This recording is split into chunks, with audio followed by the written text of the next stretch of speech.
আচ্ছা, হাঁসের মাংস খেতে পছন্দ করে না এমন কেউ আছেন? থাকলে জানাবেন। কারণ হাঁসের মাংস সবারই প্রিয় একটা জিনিস। আসসালামু আলাইকুম এভরিওয়ান, আজকে আমি আপনাদের সঙ্গে শেয়ার করতে যাচ্ছি আরেকটি নতুন রেসিপি, ওল দিয়ে হাঁসের মাংস। চলুন দেখিনি মজাদার রেসিপিটা কেমন করে করতে হয়। প্রথমে আমি একটি কড়াইয়ে পেঁয়াজ এবং তেল গরম করে নিয়েছিলাম। এরপর হলুদের গুঁড়ো দিয়ে দিলাম। পেঁয়াজ এবং তেলটা ভালো করে গরম করে নিয়ে তার মধ্যে আমি হলুদের গুঁড়ো দিয়ে দিয়েছিলাম। এরপর একে একে শুকনো মরিচের গুঁড়ো দিয়ে দিয়েছি। আমরা আবার সব মশলাগুলো পরিমাণ মতোই খাই, এই জন্য পরিমাণ মতোই সব দিয়ে দিয়েছি। এরপরে দিয়ে দিয়েছিলাম ধনিয়ার গুঁড়ো।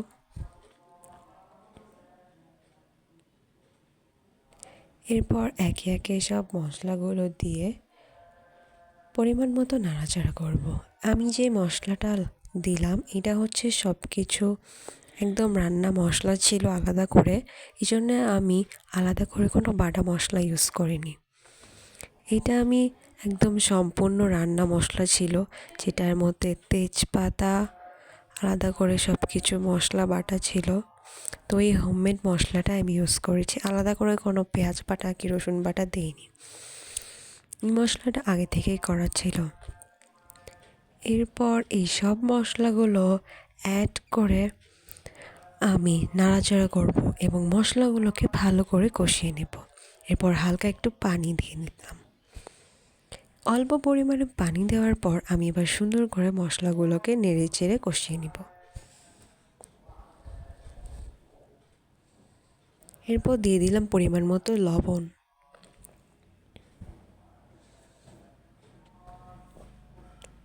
লবণও খুব বেশি একটা দিব না এবং কমও ইউজ করব না, সব কিছুই পরিমাণ মতো। আর ভালো করে এবার মশলাটাকে আমি কষিয়ে নেব।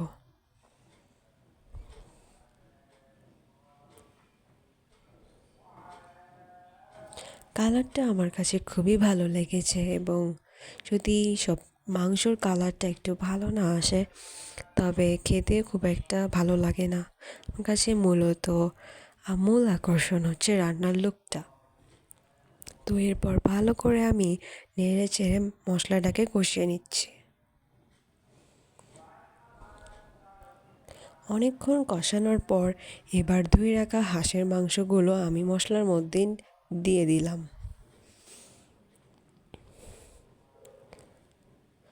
তবে এই হাঁসটা আমাদের একদম কচি হাঁস ছিল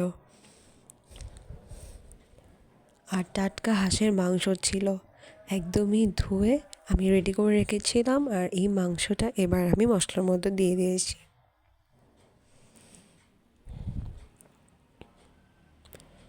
সম্পূর্ণ মাংসগুলো মশলার মধ্যে দিয়ে এবার ভালো করে নাড়াচাড়া করে নিচ্ছি।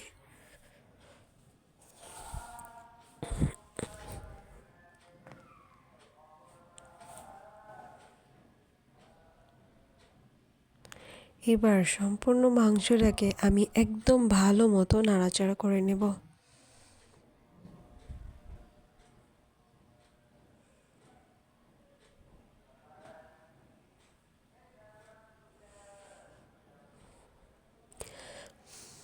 মাংসের মূল টেস্টটাই হচ্ছে মশলার মধ্যে ভালো করে কষানো। অনেক এবার নাড়াচাড়া করার পর ঢেকে দিয়েছিলাম। এবার ঢাকনা তুলে হালকা পানি দিয়েছিলাম, সেই পানি বের হয়েছে।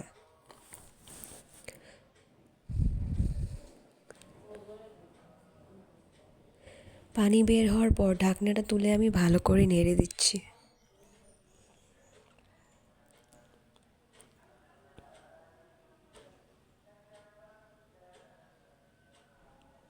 মাংস কষানোর পর সুন্দর দেখুন একটু ঘ্রাণ বেরোচ্ছিল আর হালকা পরিমাণে পানিও বের হয়েছে। এবার মাংস কষানোর পর আমি এই ধুয়ে রাখা ওলগুলোকে মাংসর মধ্যে দিয়ে দিচ্ছি।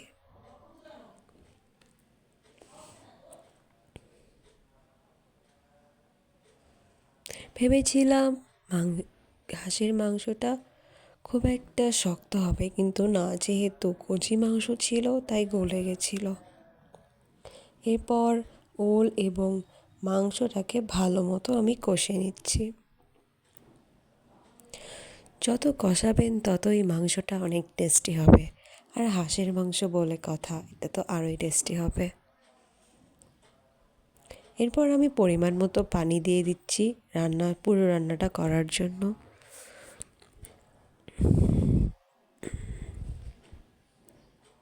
যেহেতু এবার ফাইনাল রান্নাটা হবে তাই পরিমাণ মতো পানি দিয়ে দিচ্ছি।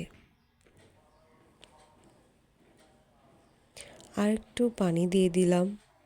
এবার ফাইনাল রান্না হওয়ার পালা। আর একটু নাড়াচাড়া করে দিচ্ছি মশলাগুলোকে।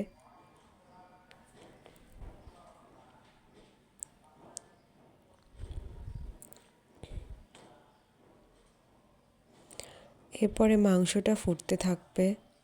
এরপর আমি ঢাকনা দিয়ে দিচ্ছি। 10-15 মিনিট হওয়ার পর, ফোটার পর এবার আমাদের মাংসটা রেডি হয়ে যাচ্ছে। মাংসটা হয়ে গেছে, পুরোপুরি হয়ে গেছে। আর যাদের আমার ভিডিওটা ভালো লাগবে তারা চ্যানেলটা সাবস্ক্রাইব, লাইক, কমেন্ট করে